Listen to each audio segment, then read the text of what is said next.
നമസ്കാരം. ഫ്രണ്ടി presence EMT news today പ്രധാന വാർത്തകൾ. രാജ്യത്തിന്റെ പ്രിയപുത്രൻ സ്വന്തം മണ്ണിലെത്തി. വാഗാതിർത്തിയിൽ വ്യോമസേനയുടെ പ്രത്യേക സംഘമാണ് അഭിനന്ദൻ വർദ്ധമാനെ സ്വീകരിച്ചത്. പൊതുജനങ്ങൾക്ക് പ്രവേശനമില്ലായിരുന്നുവെങ്കിലും വീരപുത്രനെ കാണാൻ നിരവധി പേരാണ് എത്തിയത്.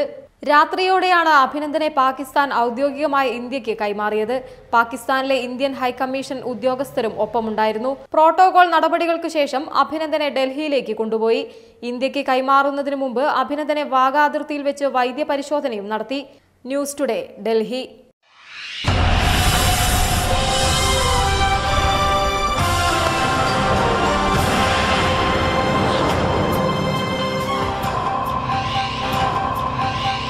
തൊഴിൽ കരാർ രജിസ്ട്രേഷൻ നിർബന്ധമാക്കാനൊരുങ്ങി തൊഴിൽ സാമൂഹിക വികസന മന്ത്രാലയം. ഓൺലൈൻ വഴിയാണ് കരാറുകൾ രജിസ്റ്റർ ചെയ്യേണ്ടത്. സ്വകാര്യ മേഖലയിൽ ജോലി ചെയ്യുന്ന സൗദികളുടെയും വിദേശികളുടെയും തൊഴിൽ കരാറുകൾ രജിസ്റ്റർ ചെയ്യുന്നതിനും കരാറുകളുമായി ബന്ധപ്പെട്ട വിവരങ്ങൾ പുതുക്കുന്നതിനും പുതിയ പദ്ധതി തൊഴിലുടമകൾക്ക് അവസരമൊരുക്കും. ഘട്ടം ഘട്ടമായാണ് പദ്ധതി നടപ്പാക്കുക. പുതുതായി തൊഴിലിൽ പ്രവേശിക്കുന്ന മുഴുവൻ പേരുടെയും കരാറുകൾ ഉടനടി രജിസ്റ്റർ ചെയ്യൽ നിർബന്ധമാണ്. എന്നാൽ പഴയ തൊഴിലാളികളുടെ കരാറുകൾ സ്ഥാപനങ്ങളിലെ ജീവനക്കാരുടെ എണ്ണത്തിനനുസരിച്ച് ഘട്ടം ഘട്ടമായാണ് രജിസ്റ്റർ ചെയ്യേണ്ടത്. 1 മുതൽ 50 വരെ ജീവനക്കാരുള്ള സ്ഥാപനങ്ങളിലെ തൊഴിലാളികളുടെ കരാറുകൾ ഈ വർഷം 3-ാം പാദം മുതൽ രജിസ്റ്റർ ചെയ്തു തുടങ്ങണം. തുടക്കത്തിൽ 10% തൊഴിലാളികളുടെ കരാറുകളാണ് രജിസ്റ്റർ ചെയ്യേണ്ടത്. സ്വകാര്യ മേഖലയിൽ 17 ലക്ഷത്തിലേറെ സൗദികളും 85 ലക്ഷത്തോളം വിദേശികളും ജോലി ചെയ്യുന്നുണ്ടെന്നാണ് കണക്ക്. News today, Riyadh.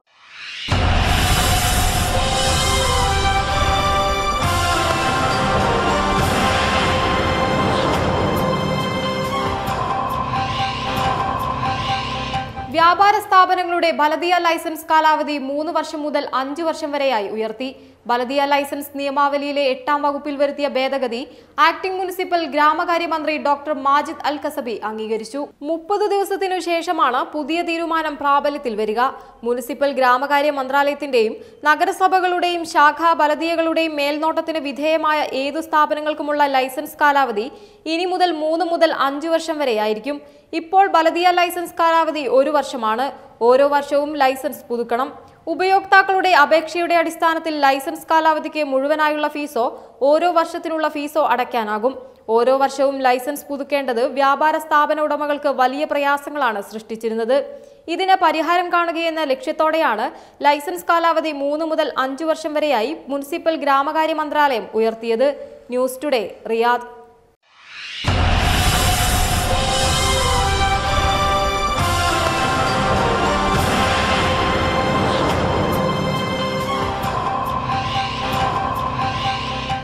ഉടമകളല്ലാത്തവർ വാഹനം ഓടിക്കുന്നതിന് റിയാദിൽ നിയന്ത്രണം വരുന്നു. ഔദ്യോഗിക ഓതറൈസേഷൻ ഇല്ലാതെ ഉടമകളല്ലാത്തവർക്ക് വാഹനം ഓടിക്കുന്നതിന് അനുമതിയില്ലെന്ന് ട്രാഫിക് ഡയറക്ടറേറ്റ് ആണ് അറിയിച്ചത്. ഉടമകളല്ലാത്തവർ വാഹനങ്ങൾ ഓടിക്കുന്നതിന് നിയന്ത്രണമുള്ളതായി ട്രാഫിക് ഡയറക്ടറേറ്റ് ആണ് അറിയിച്ചത്. ഔദ്യോഗിക ഓതറൈസേഷൻ ഇല്ലാതെ ഉടമകളല്ലാത്തവർക്ക് വാഹനം ഓടിക്കുന്നതിന് അനുമതിയില്ല. ഇങ്ങനെ ഔദ്യോഗിക ഓതറൈസേഷൻ ഇല്ലാതെ ഉടമകളല്ലാത്തവർ വാഹനം ഓടിക്കുന്നത് പിഴ ലഭിക്കാവുന്ന നിയമലംഘനമാണ്. ഇതൊഴിവാക്കുന്നതിന് ഡ്രൈവർമാർക്ക് ഓതറൈസേഷൻ നൽകണമെന്ന് ട്രാഫിക് ഡയറക്ടറേറ്റ് ആവശ്യപ്പെട്ടു. News today, Riyadh.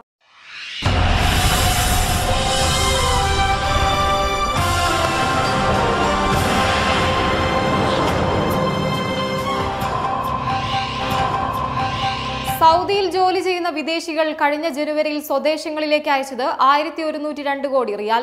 വിദേശികളുടെ റെമിറ്റൻസിൽ 2.5% കുറവാണ് സൗദി അറേബ്യൻ മോണിറ്ററി അതോറിറ്റി കണക്കുകൾ സൂചിപ്പിക്കുന്നത്. 2018 ഡിസംബറിൽ വിദേശികൾ 1230 കോടിയോളം റിയാൽ അയച്ചിരുന്നു. ഡിസംബറിനെ അപേക്ഷിച്ച് ജനുവരിയിൽ വിദേശികളുടെ റെമിറ്റൻസിൽ 28.6 കോടി റിയാലിന്റെ കുറവാണ് രേഖപ്പെടുത്തിയത്. എന്നാൽ 2018 ജനുവരിയെ അപേക്ഷിച്ച് ഇക്കഴിഞ്ഞ ജനുവരിയിൽ വിദേശികൾ അയച്ച പണത്തിൽ 6.1% വർധനവ് രേഖപ്പെടുത്തി. 2018 ജനുവരിയിൽ വിദേശികൾ 1040 കോടി റിയാലാണ് സ്വദേശങ്ങളിലേക്ക് അയച്ചത്. ഇതിനെ അപേക്ഷിച്ച് ഇക്കഴിഞ്ഞ ജനുവരിയിൽ 63.7 കോടി റിയാൽ വിദേശികൾ അധികം അയച്ചു. ഏറ്റവും പുതിയ കണക്കുകൾ പ്രകാരം സൗദിയിലെ ആകെ ജനസംഖ്യ 33.4 ദശലക്ഷമാണ്. ഇതിൽ 20.8 ദശലക്ഷം സ്വദേശികളും 12.6 ദശലക്ഷം വിദേശികളുമാണ്. സൗദിയിൽ ജോലി ചെയ്യുന്ന വിദേശികൾ കഴിഞ്ഞ 2017 14,166 കോടി റിയാലാണ് ബാങ്കുകളും മണി എക്സ്ചേഞ്ചുകളും വഴി സ്വദേശങ്ങളിലേക്ക് അയച്ചത്. News today, Riyadh.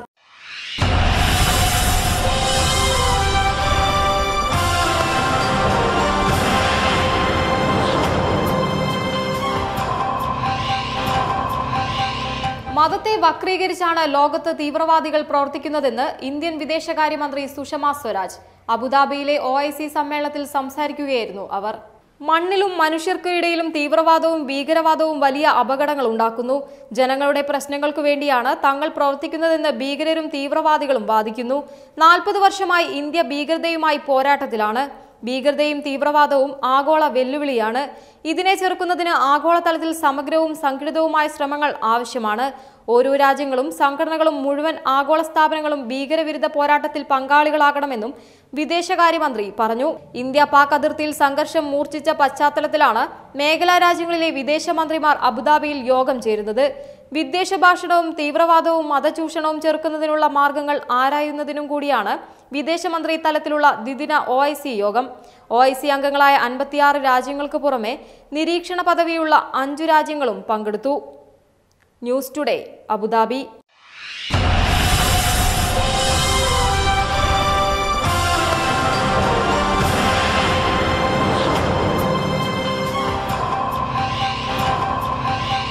സൗദിയിലെത്തിയ MSS സംസ്ഥാന ഭാരവാഹികൾക്ക് സ്വീകരണം നൽകി. സംസ്ഥാന general secretary K. Abdul Kareem, overseas committee chairman S. Zubair Haji തുടങ്ങിയവർക്ക് MSS റിയാദ് ചാപ്റ്റർ കമ്മിറ്റിയാണ് സ്വീകരണം നൽകിയത്. അൽമാസ് ഓഡിറ്റോറിയത്തിൽ നടന്ന ചടങ്ങിൽ പ്രസിഡന്റ് നൌഷാദ് അലി കോഴിക്കോട് അധ്യക്ഷനായിരുന്നു.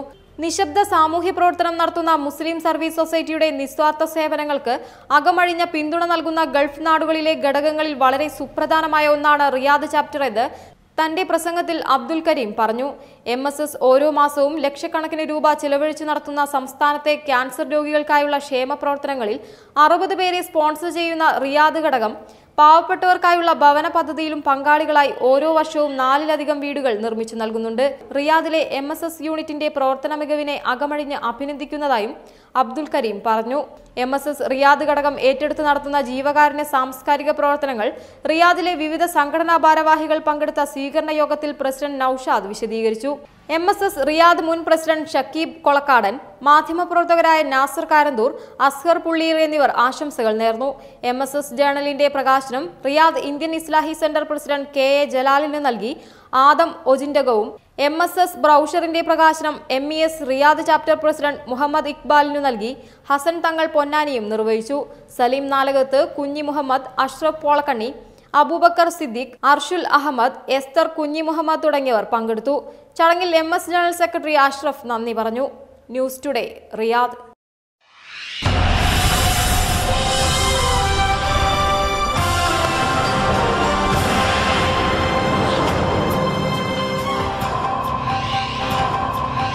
ഈ വർഷത്തെ ഹജ്ജ് കർമ്മത്തിനായി സൈക്കിളിൽ ബാംഗ്ലൂരിൽ നിന്ന് 2 യുവാക്കൾ പുറപ്പെട്ടു.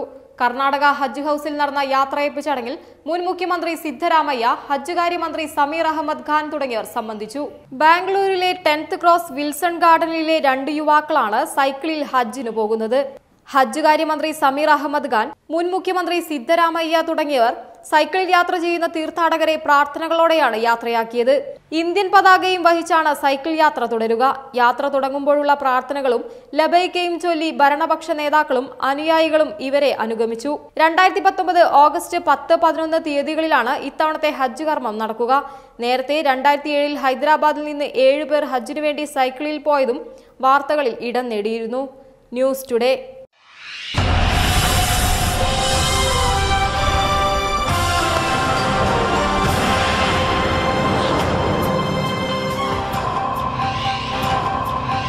ജീവകാരുണ്യ കലാപ്രവർത്തനങ്ങളിൽ നിറഞ്ഞു നിൽക്കുന്ന റിയാദ് ഇന്ത്യൻ അസോസിയേഷൻ 19ാമത് വാർഷികം വിപുലമായി ആഘോഷിക്കുന്നു. ഡി റിയാലിറ്റി 2019 എന്ന പേരിൽ സിനിമാറ്റിക് ഗ്രൂപ്പ് നൃത്ത മത്സരം സംഘടിപ്പിച്ചാണ് ആഘോഷ പരിപാടികൾ. ഏപ്രിൽ 26-ന് നോഫ ഓഡിറ്റോറിയത്തിൽ ഉച്ചയ്ക്ക് 3 മണി മുതലാണ് മത്സരം. ജൂനിയർ, സീനിയർ വിഭാഗങ്ങളിലുള്ള ഗ്രൂപ്പ് നൃത്ത മത്സരങ്ങളാണ് അരങ്ങേറുക. സൗദി അറേബ്യയിലെ വിവിധ നൃത്ത വിദ്യാലയങ്ങളിൽ നൃത്തം അഭ്യസിക്കുന്ന പ്രഗത്ഭരായ കുട്ടികളിൽ നിന്നും മറ്റു ഗ്രൂപ്പുകളിൽ നിന്നും അവരുടെ വിദ്യാലയത്തിന്റെ പേരിലോ മറ്റു ഗ്രൂപ്പിന്റെ പേരിലോ രജിസ്റ്റർ ചെയ്ത് മത്സരത്തിൽ പങ്കെടുക്കാം. മത്സര വിജയികൾക്ക് ആകർഷകമായ ക്യാഷ് പ്രൈസുകളാണ് ഒരുക്കിയിരിക്കുന്നത്. Programme convener Binu Dharmajan secretary Biju ജോസഫിന് ഡി റിയാലിറ്റി 2019 ഫ്ലയർ കൈമാറി പ്രകാശനം ചെയ്തു. 5 മുതൽ 11 വയസ്സ് വരെയുള്ള കുട്ടികൾ ജൂനിയർ വിഭാഗത്തിലും 12 മുതൽ 18 വയസ്സ് വരെയുള്ളവർ സീനിയർ വിഭാഗത്തിലുമാണ് മത്സരിക്കേണ്ടത്. ഓൺലൈൻ രജിസ്ട്രേഷൻ ലിങ്ക് വഴി സൗജന്യമായി രജിസ്റ്റർ ചെയ്യാവുന്നതാണ്. വാർത്താ സമ്മേളനത്തിൽ റിയ president Abdul Salam, secretary Biju Jose, treasurer Sivakumar, Binu Dharmarajan, Umarkutty, Sherin Joseph തുടങ്ങിയവർ പങ്കെടുത്തു. News today, Riyadh.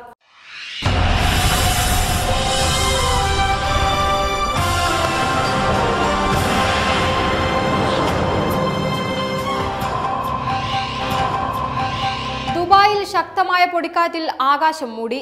വരും ദിവസങ്ങളിൽ താപനിലയിൽ കാര്യമായ കുറവുണ്ടാകുമെന്നും കാലാവസ്ഥാ നിരീക്ഷണ കേന്ദ്രം അറിയിച്ചു. ദുബായിൽ പുലർച്ചെ മഴ പെയ്തെങ്കിലും അന്തരീക്ഷത്തിൽ നിന്ന് പൊടി മാറിയിട്ടില്ല. ശനിയാഴ്ചയും ഇത് തുടരുമെന്നാണ് കാലാവസ്ഥാ നിരീക്ഷണ കേന്ദ്രം അറിയിച്ചത്. വരും ദിവസങ്ങളിൽ താപനിലയിൽ കാര്യമായ കുറവുണ്ടാകുമെന്നാണ് പ്രതീക്ഷിക്കുന്നത്. 8 മുതൽ 10 ഡിഗ്രി സെൽഷ്യസ് വരെ വ്യത്യാസമുണ്ടാകുമെന്ന് നാഷണൽ സെന്റർ ഫോർ മെറ്റീറോളജിക്കിലെ വക്താവ് പറഞ്ഞു. അടുത്ത ഏതാനും മണിക്കൂറിനുള്ളിൽ UAEയിൽ കൂടി കടന്നുപോകുന്ന വടക്കു പടിഞ്ഞാറൻ കാറ്റ് ആകാശത്തെ പൊടിയിൽ നിന്ന് മുക്തമാക്കുമെന്നാണ് കരുതുന്നത്. News today, Dubai.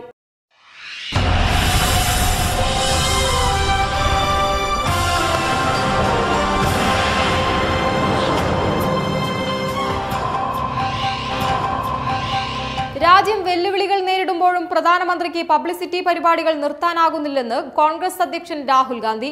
പ്രതിസന്ധി ഘട്ടത്തെ രാഷ്ട്രീയവൽക്കരിക്കാനുള്ള BJPയുടെ ശ്രമം നടക്കില്ലെന്നും അദ്ദേഹം കുറ്റപ്പെടുത്തി. പ്രതിസന്ധി ഘട്ടങ്ങളിൽ വിഷയത്തെ രാഷ്ട്രീയവൽക്കരിക്കാതെ നാം ഒറ്റക്കെട്ടായി നിൽക്കേണ്ടതുണ്ട്. എന്നാൽ നമ്മുടെ പ്രധാനമന്ത്രിക്ക് BJPക്ക് വേണ്ടിയുള്ള പ്രചാരണ പരിപാടികൾ ഒരു 5 മിനിറ്റ് നേരത്തേക്ക് പോലും മാറ്റിവെക്കാൻ കഴിയുന്നില്ല. ഇതാണ് താനും അദ്ദേഹവും തമ്മിലുള്ള വ്യത്യാസമെന്നും രാഹുൽ പറഞ്ഞു. BJP ചെല്ലുന്നിടത്തെല്ലാം വിദ്വേഷവും വെറുപ്പും പരത്തുകയാണെന്നും രാഹുൽ കുറ്റപ്പെടുത്തി. പുൽവാമ ഭീകരാക്രമണത്തിനു ശേഷം മോദി മാധ്യമങ്ങളോട് പറഞ്ഞത് ഇന്ത്യ ഒറ്റക്കെട്ടാണെന്നാണ്. എന്നാൽ ഉടൻ തന്നെ അദ്ദേഹം കോൺഗ്രസിനെതിരെ തിരിയുകയാണ് ചെയ്തത്. രാഹുൽ ചൂണ്ടിക്കാട്ടുന്നു. പാവനമായ ചടങ്ങുകൾ പോലും മോദി കോൺഗ്രസിനെതിരെ ആരോപണം ഉന്നയിക്കാൻ ദുരുപയോഗം ചെയ്യുകയാണെന്നും രാഹുൽ ആരോപിച്ചു. ഡൽഹിയിൽ ഈയിടെ നടന്ന യുദ്ധസ്മാരക ഉദ്ഘാടന ചടങ്ങിലെ മോദിയുടെ പ്രസംഗത്തെ ചൂണ്ടിക്കാട്ടിയാണ് രാഹുൽ ഇക്കാര്യം അറിയിച്ചത്.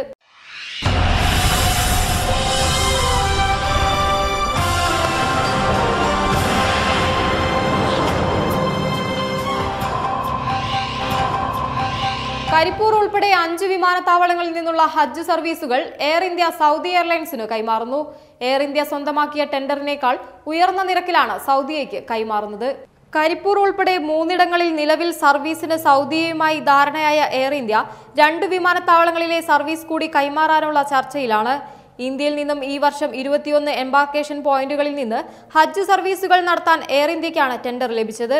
എന്നാൽ മതിയായ വിമാനങ്ങളില്ലാത്തതിനാൽ സൗദിയയ്ക്ക് 5 വിമാനത്താവളങ്ങൾ മറിച്ചു നൽകുകയാണ്. എയർ ഇന്ത്യ സ്വന്തമാക്കിയ ടെൻഡറിനേക്കാൾ ഉയർന്ന നിരക്കിലാണ് സൗദിയയ്ക്ക് കൈമാറുന്നത്.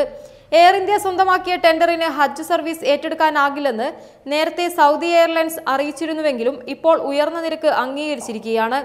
മുൻ വർഷങ്ങളിൽ സൗദി എയർലൈൻസും എയർ ഇന്ത്യയും സംയുക്തമായാണ് ഹജ്ജ് തീർത്ഥാടകരെ കൊണ്ടുപോയിരുന്നത്. കേരളത്തിൽ നിന്ന് ഈ വർഷം കരിപ്പൂർ, കൊച്ചി വിമാനത്താവളങ്ങളാണ് ഹജ്ജ് എംബാർക്കേഷൻ പോയിന്റുകളായുള്ളത്. കരിപ്പൂരിൽ നിന്നാണ് കൂടുതൽ തീർത്ഥാടകരും പുറപ്പെടുക. കരിപ്പൂർ വിമാനത്താവളത്തിൽ നിന്ന് സൗദിയയും നെടുമ്പാശ്ശേരിയിൽ നിന്ന് എയർ ഇന്ത്യയുമായിരിക്കും സർവീസ് നടത്തുക. News today, Karipur.